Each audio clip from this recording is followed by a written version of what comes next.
Find me another game that plays like Jedi Outcast. Go on, I'll wait. Okay, that's long enough. You can't, because there isn't one. And if any of you comment Jedi Academy, I swear to God. I've played countless games since it arrived in 2002, and almost every Star Wars game ever made, but nothing feels quite like wielding a lightsaber in Jedi Outcast or its sequel. Even 25 years later, it stands alone, a classic possible only in the Star Wars universe, and yet the last of its kind. What made it so unique? Why don't we make games like this anymore? Was Jedi Fallen Order the best spiritual successor we're going to get? Or can another game live up to the legacy? And in 2026, is it still the best way to feel like a true Jedi? Strap in, this will be a fun one.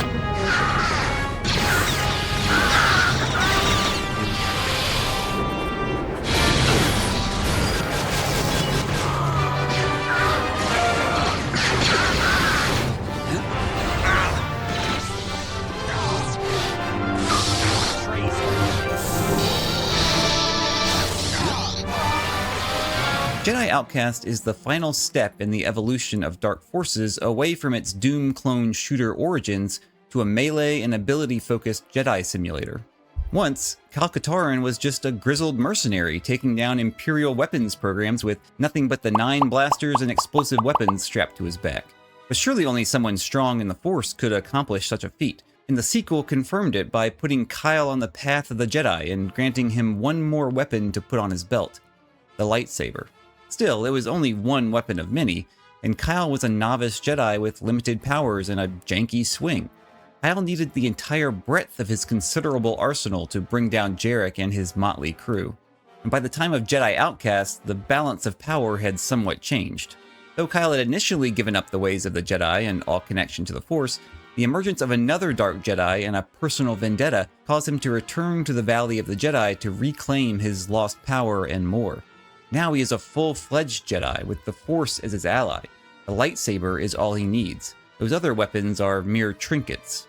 That's my headcanon anyway, because if Dark Forces is exclusively about the blasters and Jedi Knight gives you a choice between great shooting and viable but simplistic lightsaber combat, Jedi Outcast goes all in on the lightsaber and Force powers, while the shooting is an afterthought at best.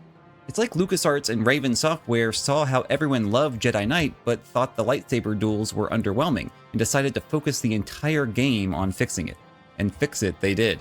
Say whatever you want about the game, and I will, but wielding the lightsaber feels like nothing else. Before you get there though, you have to go through some pretty difficult trials.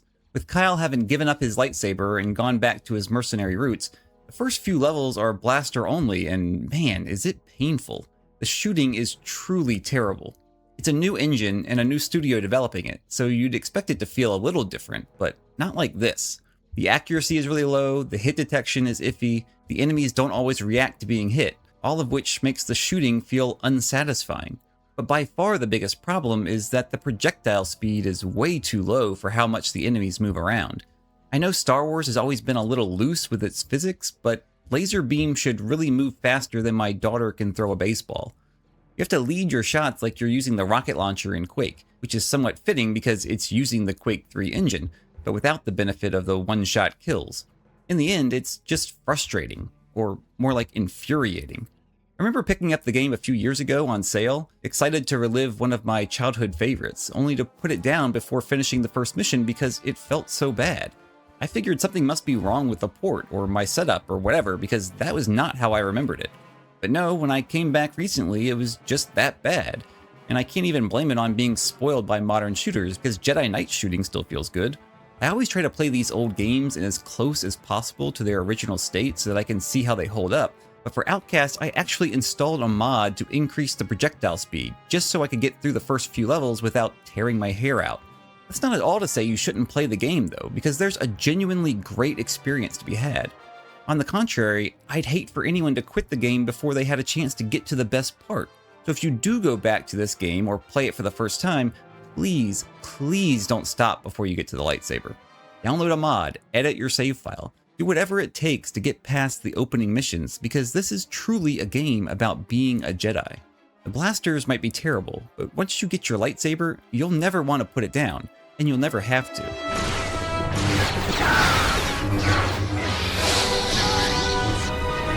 janky doesn't do the lightsaber in Jedi Knight justice. You'd run up to a stormtrooper and swing away, sometimes slicing them up and the enemy 3 feet behind them for good measure, sometimes whiffing even though it seemed like you were looking right at them. The hitboxes and weapon model were never quite aligned. The basic 3-hit combo was kinda slow and pointless, since most things died in a hit as long as you made contact. The best tactic was usually to use the alternate attack that did a wide sweep, twice, just to make sure you didn't take any chances. In the duels, you could never really tell whether your attack did damage or was blocked except by the grunts of pain the enemy made. Nor could you rely on force powers to do most of the work, or blaster deflection to protect you from most of the damage. So while you could absolutely beat the game using only the lightsaber once you got it, doing so left you at a distinct disadvantage in many of the encounters. Plus, the shooting felt really precise and satisfying, so it was always a viable, even preferred option. Jedi Outcast fixed all this by making the lightsaber the precise and versatile weapon we know it is, and the Force a powerful set of abilities that perfectly complemented its playstyle. The first thing any Star Wars fan will notice and geek out over is how the blade interacts with the environment. I mean, look at this! The lightsaber does damage to anything it touches, not just when you swing, and it even leaves marks on the wall. What a revolutionary concept! You can actually kill enemies just by standing next to them with your lightsaber out. Not quickly or efficiently, of course, but you can do it. Maybe that seems like a small thing, but it was so cool at the time. And even today it contributes to that sense that the lightsaber exists as part of the world and not simply some arbitrary attack you can use. And it's this simple detail that forms the foundation for all of Jedi Outcast combat. To kill an enemy, you actually need to hit them with your blade, the model itself, the thing you hold in your hand. It doesn't matter how you swing or jump or twist or whatever, as long as your blade goes through a part of their body. That gives you an incredible freedom in how you use your lightsaber, especially in the duels, as the key to success is often getting the angle to slip around your opponent's guard. So battles end up being a sometimes awkward but always fun battle of weaving, jumping, spinning, probing, throwing, and generally doing whatever you can to expose an enemy and puncture his soft flesh. Yes, there are certain swings and combo animations, including 3 different stances, but this is definitely not a game about timing your attacks with blocks and parries or waiting for your enemies to leave an opening. It's a free-flowing dance of relentless action and aggression. Sure, there's still some jank involved, especially trying to hit enemies on the ground. There's really nothing quite like it in all of gaming. When I went back to Jedi Knight, the most disappointing part was how underwhelming the force powers felt. Other than the jump, they really didn't have all that much damage or utility in general play, and they never felt like something you needed or wanted to use very often. Not so in Jedi Outcast, not so at all. The force powers here are an integral part of the gameplay, not only in solving puzzles but in the combat loop. The weakness of the lightsaber is that it's very personal. You have to run up to each enemy individually and cut them in half, giving them and their friends a chance to shoot you. But the force gives you much needed range and crowd control. You can now throw your lightsaber as an alternate attack, which gets longer range and even homing as it levels up. Push will knock your enemies down so you can charge them or deal with other threats. Pull disarms enemies while bringing them into range. The offensive powers like grip and lightning do real damage. Or speed, which now slows down time, is basically an instant win button whenever you press it, even against the Dark Jedi. And by the end of the game, your deflection skill makes you near invulnerable to enemy blasters. Eventually, you'll be ragdolling entire groups of stormtroopers back and forth while jumping around the room deflecting shots and slicing them up with the flick of your wrist. It's great fun. What it really means is that you have all the tools for just about every encounter with only your lightsaber in hand. Aside from dealing with the occasional sniper, you never have to pull out a blaster if you don't want to. Which is good, because I promise you won't want to. Yes, you lose some of the balance and gameplay that works so well for Jedi Knight, and in return, you get to truly feel like a badass Jedi. I'd say that's a pretty fair trade.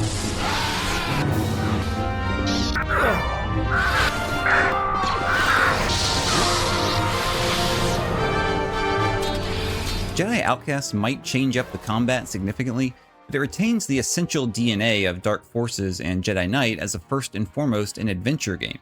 Shooters had made some major advances during this time, especially on consoles. For reference, it released a year after Halo. But Jedi Outcast isn't that kind of shooter, nor is it a linear melee action game like Devil May Cry, Ninja Gaiden, or God of War. And what RPG elements Jedi Knight added, Jedi Knight Outcast removed. You no longer get to choose how you upgrade your force powers, with certain abilities leveled up after each mission. Instead, each level is built like a puzzle you have to solve or a maze you have to navigate. You rarely have a time where you just charge forward, killing everything in your path. Most missions have you doubling back, searching for the right button or key, looking up and down for hidden paths that let you reach your objectives. Some people will undoubtedly find this frustrating, especially given more modern game design, and there are times where the path might be a little too obscure and without good design clues. Like this spot from an early mission where you just have to notice this pipe extending under the level without any real indication that something is down there. I enjoy the puzzle nature of the game, but no one wants to run around an empty map for 15 minutes trying every possible path only to realize you missed some random spot. But for the most part, that's the game. You wind your way through a garbage facility, scale the inner workings of Cloud City, or sneak through an Imperial base. The combat is a core component, but it's never the objective. You might say the missions are something like a Zelda dungeons, just with less pots. Like Jedi Outcast, Zelda has great combat, but it's never the primary focus outside of boss battles. You could take away all the enemies and there would still be a game to play, though not as good of one, of course. But the closest comparison to Jedi Outcast is another Jedi game made nearly 20 years later, Fallen Order. If that doesn't seem right to you, well, it just goes to show how much games have changed and why we may never get a game exactly like Jedi Outcast again. Get ready for that. Yeah. Think about Jedi Fallen Order for a moment. Strip away all the flair, the visuals, the characters, the upgrades, and what's left at the core of the game? A narrative-driven, mostly linear game with lightsaber combat and worlds built around exploring, puzzling, and platforming. At heart, it's basically the same as Jedi Outcast, something like a spiritual successor. It's even in the name. And yet the two games, released 17 years apart, play very differently. If Jedi Outcast is free-flowing and chaotic, Fallen Order is much more tactical and precise. You have heavy and light attacks you can chain together to break enemy stamina bars, but most of the time you can't just mash or attack endlessly, or else enemies will punish you with counters or unblockable strikes, or other enemies will hit you from behind. Blocking requires manual input, with perfectly timed parries being the key to many encounters, so combat becomes a game of defending while you wait for an opening or a parry, then dealing as much damage as possible before resetting your defense, mixing in your force powers to manage groups or special situations. It's fun, it's polished, and it looks great, but it's a long way from the run-up and hack everything style of Jedi Outcast. And it's not only the combat that's more prescribed. The world of Fallen Order is similar in design and purpose to Jedi Outcast, except that it has very specific markers you can climb, walls you can run on, pipes you can cross, and zip lines you can traverse. It absorbed a bunch of gaming conventions over the last couple decades that influenced how the game was made. So even if Respawn set out to make a game in the mold of Jedi Outcast, which they very well may have, this is the game you would get. Players have certain expectations now, engines have more limitations, and studios have low risk tolerances. You can't blame them for doing what works, what's good, what's popular, even if it means games tend to converge over time, and especially after major revolutions and breakout hits. But it does make it difficult to ever go back once the industry has moved on.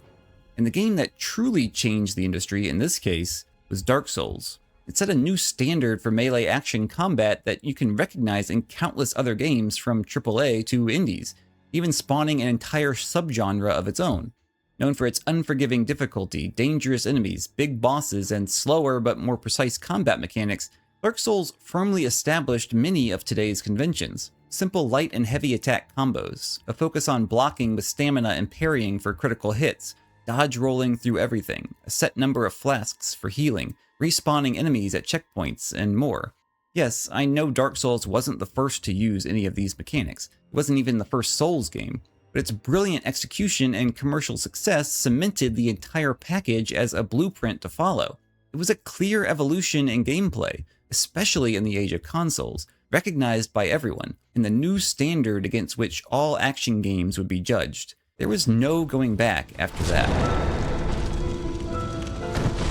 Now you can make the argument that Fallen Order and Survivor have better lightsaber combat than Jedi Outcast. If you're more used to recent action games and play on consoles, then chances are you prefer the more tactical, perhaps more realistic, give and take style of action. But if you started playing games back in the early PC days, You likely remember the freewheeling, frantic fun of Jedi Outcast very fondly. It's a matter of preference, and nor is it exclusive. Both are a ton of fun. As a matter of design, though, it's clear which side is won. We just don't see games like Jedi Outcast anymore. It's a shame, too, because it was genuinely innovative for the time, and you can see how its style of gameplay might have evolved into an even more realistic, physics-based lightsaber system that would give you precise control over your blade and force powers that could further manipulate the world. Or imagine throwing Kyle into the more complex, open worlds of today.